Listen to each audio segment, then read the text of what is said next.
Siempre surgen interrogantes que merecen ser respondidas a la luz de la palabra de Dios. Por eso ingrese a nuestra sala de chat www.bbnchat.org. Allí haga la consulta que desee. Este es un servicio totalmente gratis. Muchas gracias por su atención y a continuación disfrute de su programa favorito.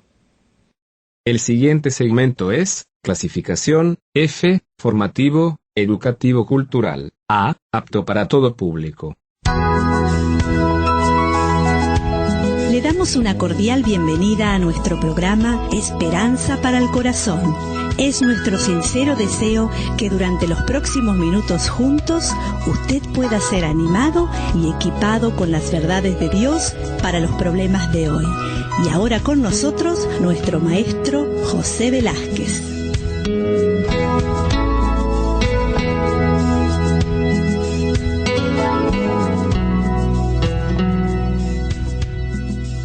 Hoy continuamos hablando sobre el islamismo como una de las religiones no solamente más grandes, sino también monoteísta que existe sobre la tierra. En el programa anterior habíamos mencionado en cuanto a lo que es un musulmán que cree el islamismo, y también habíamos hablado en cuanto a lo que es el profeta Mahoma.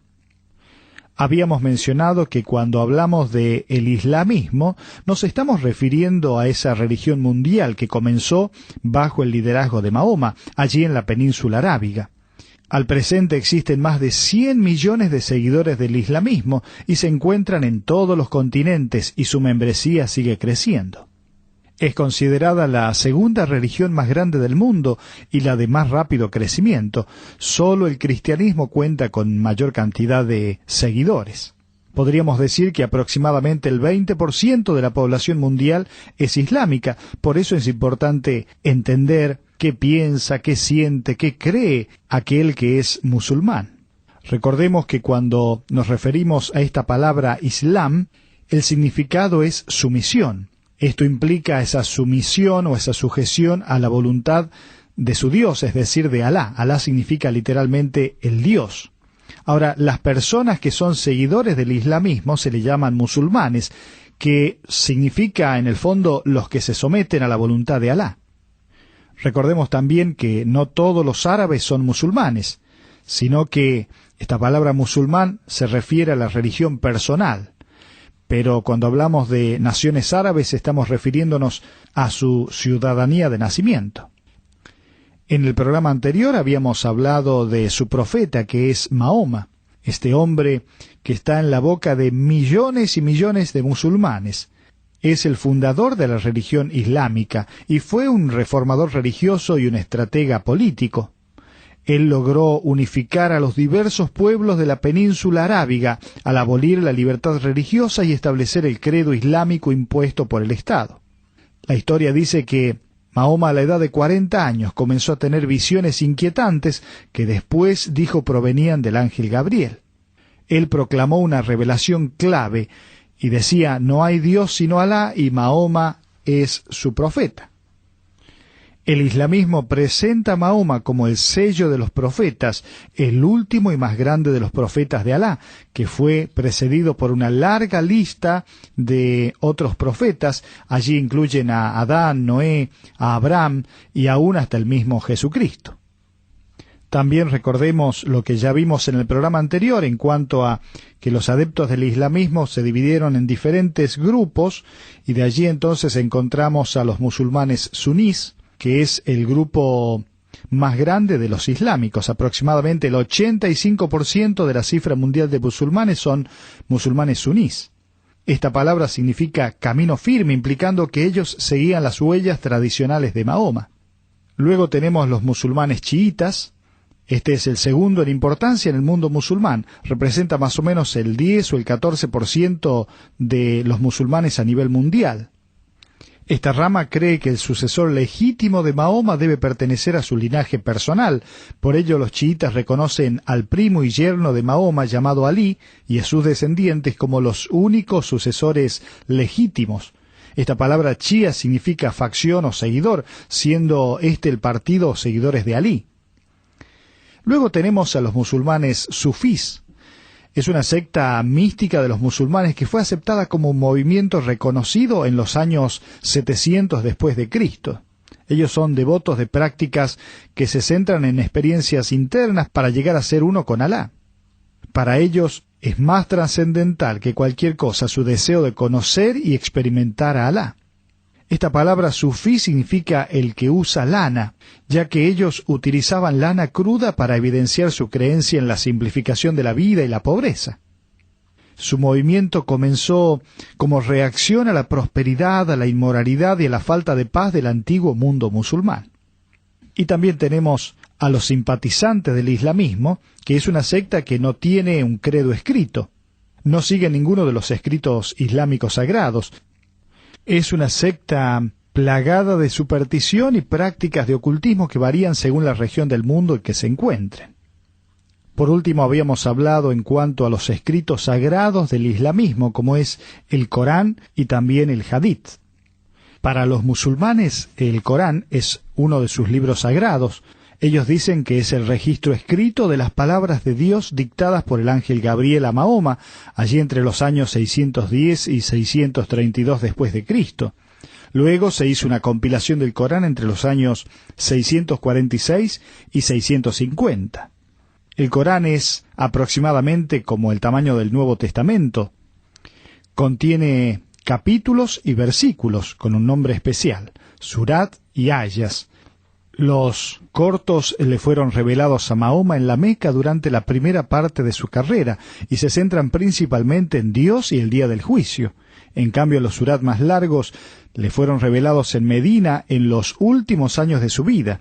Allí proveen los principios para establecer el orden comunitario de los musulmanes, la legislación política, la social, las normas morales que todo musulmán debe cumplir. Allí incluye también una descripción detallada acerca de cómo adorar a Alá. Pero aparte del Corán también está el Hadith, que es una compilación de dichos e historias de Mahoma. Esta palabra significa cuento o tradición.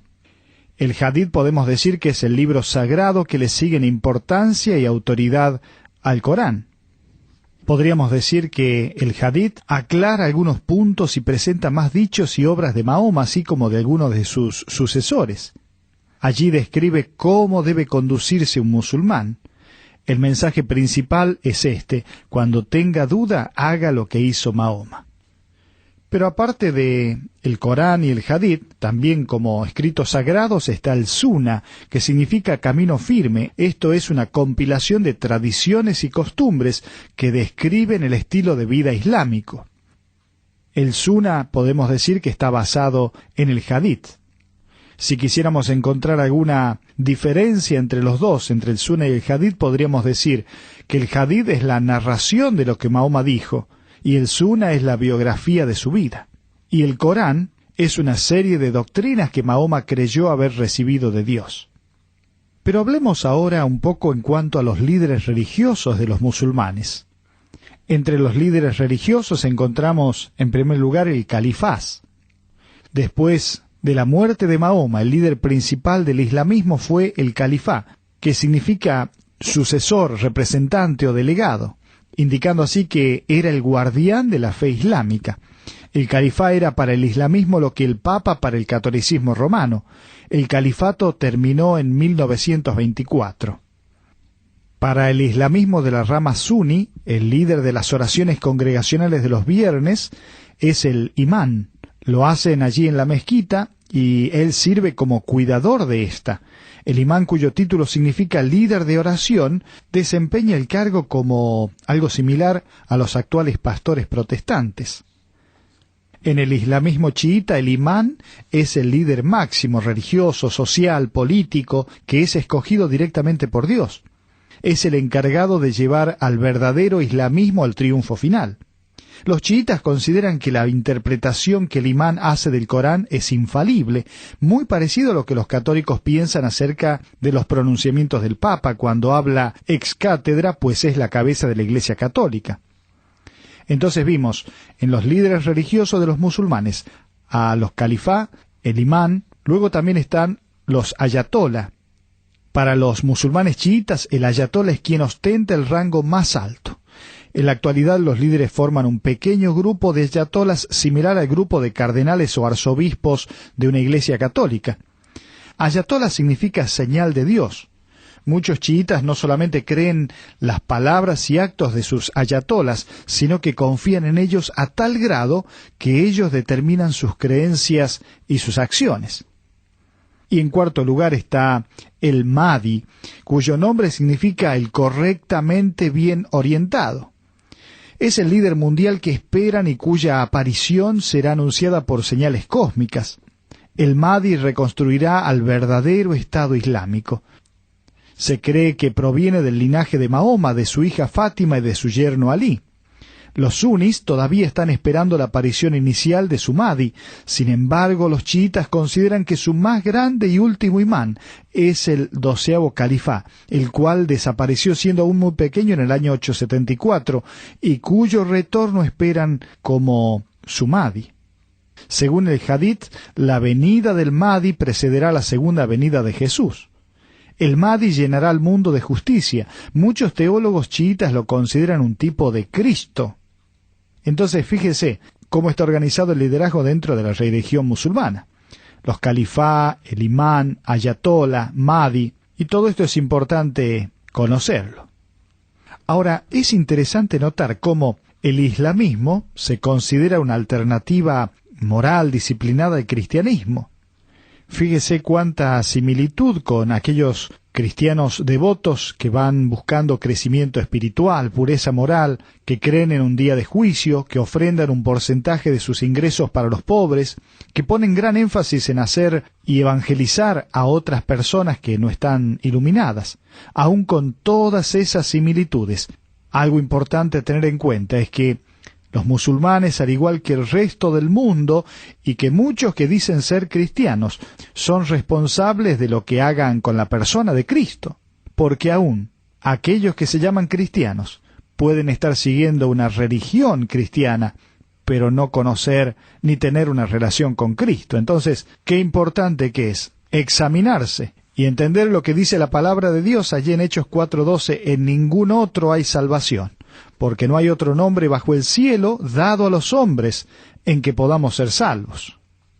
Pero siguiendo con esta temática de entender al islamismo y lo que creen los musulmanes, me gustaría que pensemos por un momento cuáles son los deberes principales de los musulmanes. Hay 5 pilares del islamismo y que lo vamos a mencionar para tenerlo en cuenta. Todos los musulmanes deben cumplir 5 obligaciones sin excepción o sin excusa. Una es la confesión de fe.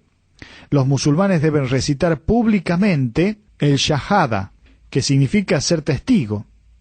Esa confesión expresa: no hay otro Dios sino Alá y Mahoma es su profeta. Con solo pronunciar esa frase con convicción, una persona puede convertirse en musulmana. Pero aparte de la confesión de fe, también las oraciones. Los musulmanes deben orar 5 veces al día: al amanecer, al mediodía, en la tarde, a la puesta del sol y en la noche. El viernes es un día de oración congregacional.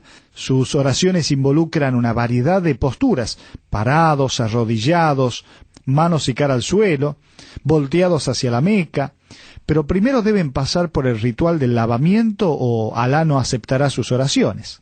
Entonces, los 5 pilares del islamismo que estamos mencionando es la confesión de fe, las oraciones, pero también el ofrendar. Deben dar dinero a los pobres como prescribe el Corán. Lo deben hacer también al Estado Islámico y a las mezquitas. Aparte de ofrendar, también tiene que hacer ayuno. Este es otro de los pilares del islamismo.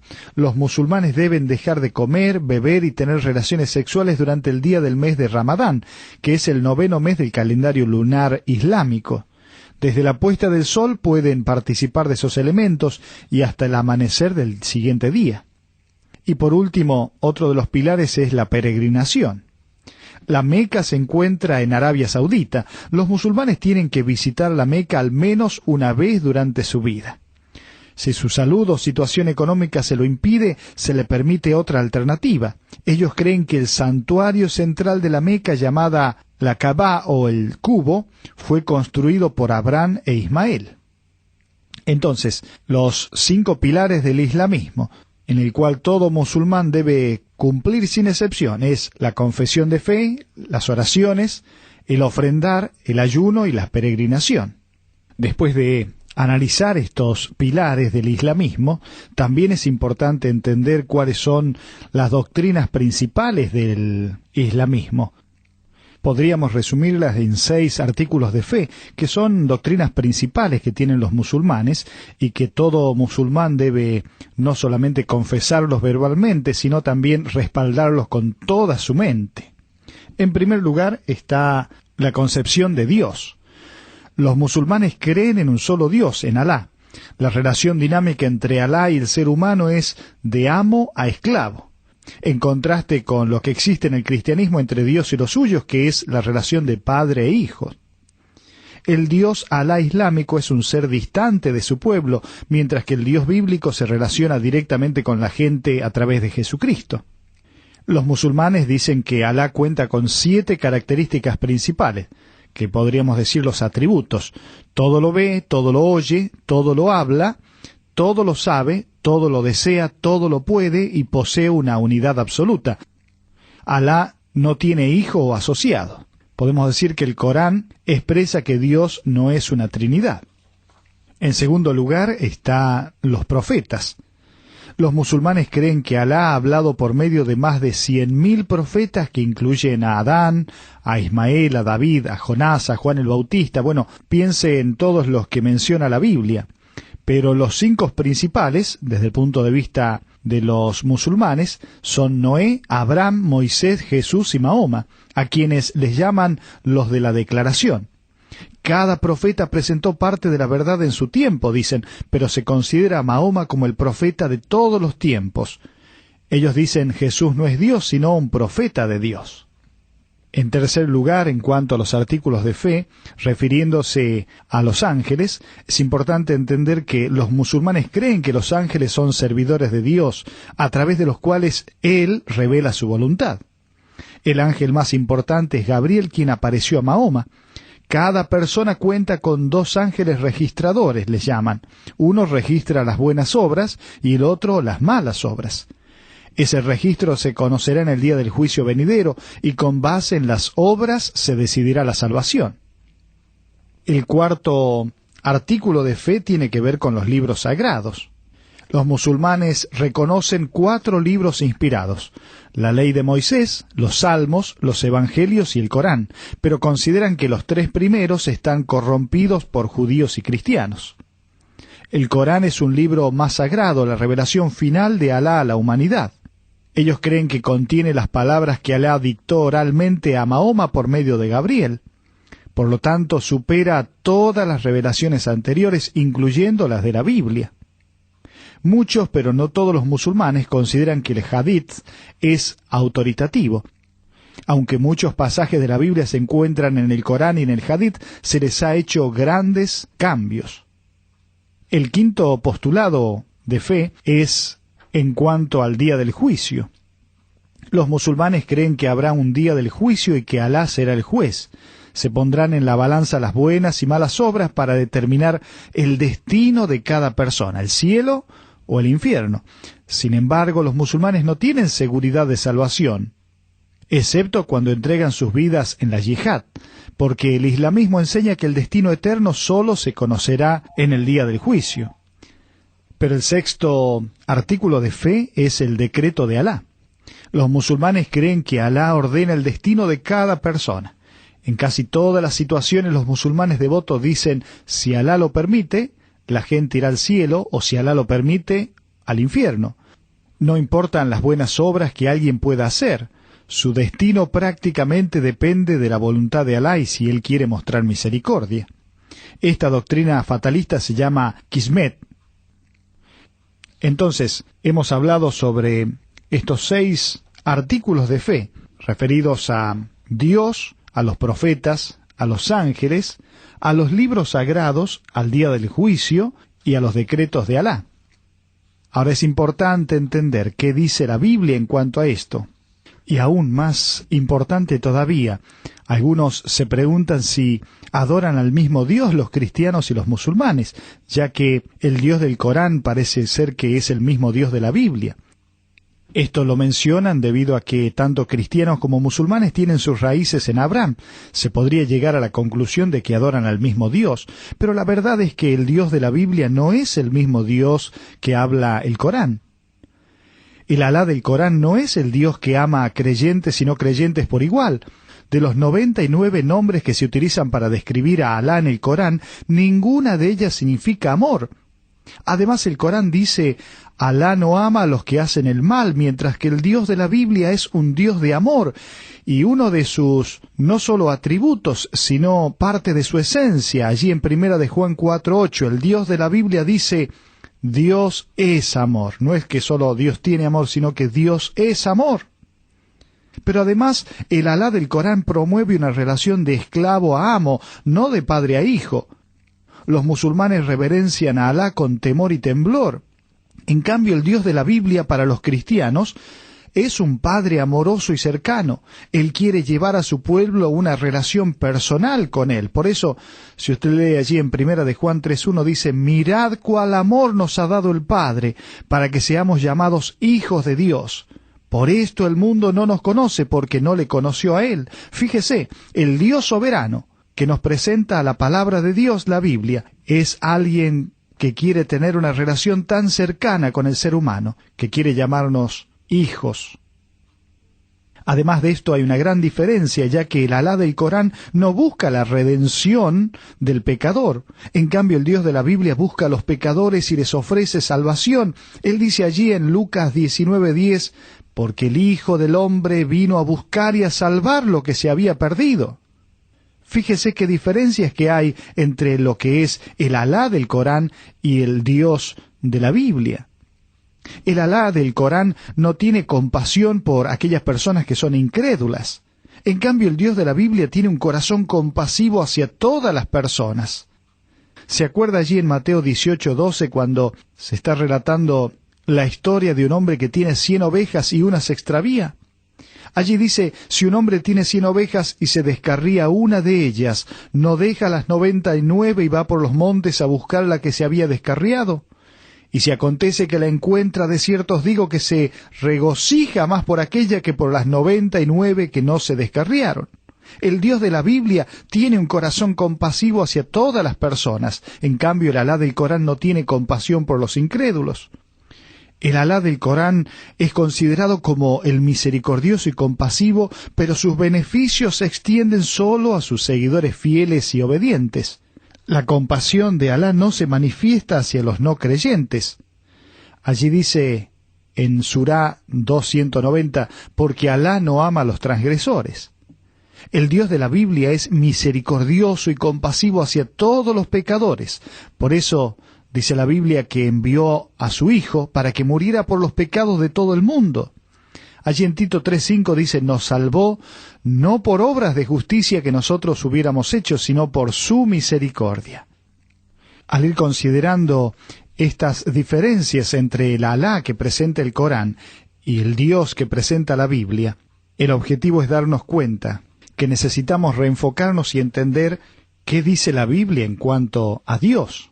Y en estos minutos que me quedan para terminar este programa, seguramente vamos a seguir considerando sobre el islamismo, pero me gustaría que con una mente abierta y un corazón preparado podamos entender al Dios de la Biblia y su salvación.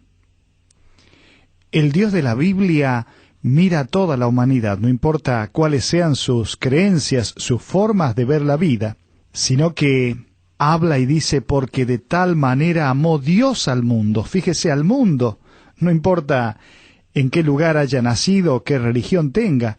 El Dios de la Biblia dice, porque de tal manera amó Dios al mundo que ha dado a su Hijo unigénito, para que todo aquel que en él cree no se pierda, mas tenga vida eterna. Fíjese, el único y sabio Dios que menciona la Biblia es ese Dios lleno de amor, que ama a toda la humanidad, que ama a cada persona y que ofrece el regalo de la vida eterna, de la entrada al cielo, No por lo que hagamos, no por las buenas obras, dice, no por obras para que nadie se gloríe, sino que Él, a través de la persona de Jesucristo, Dios se hizo hombre en la persona de Jesucristo, y dice la Biblia, mas Dios muestra su amor para con nosotros en que siendo aún pecadores, Cristo murió por nosotros.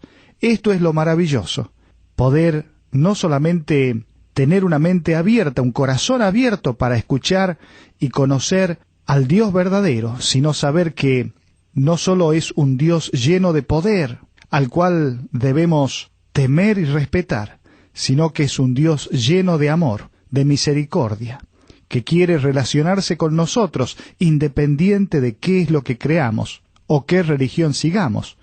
Él nos ofrece perdón de nuestros pecados, limpieza de nuestros pecados a través de la sangre de Jesucristo, para hacernos parte de su familia, para hacernos hijos suyos.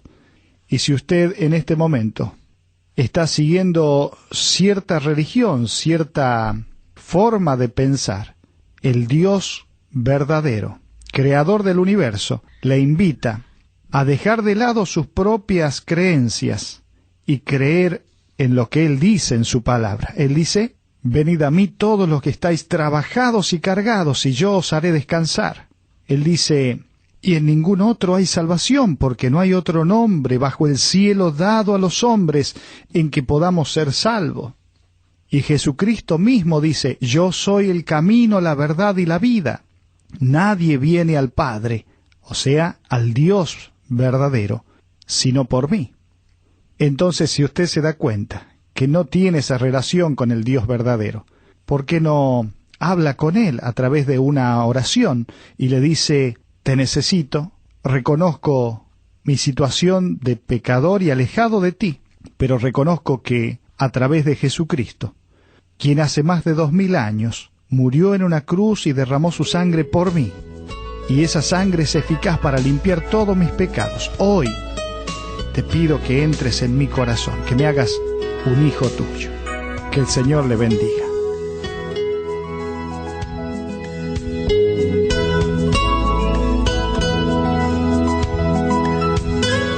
Ha sido un placer para nosotros haber compartido con usted estos minutos juntos alrededor de la palabra de Dios. Todo el material que usted escuchó hoy está a su disposición.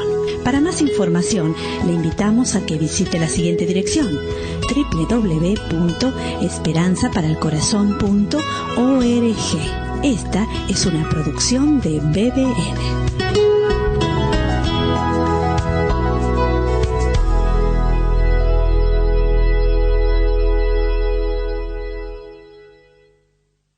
Ingrese a nuestra sala de chat para hacer la consulta espiritual que desee.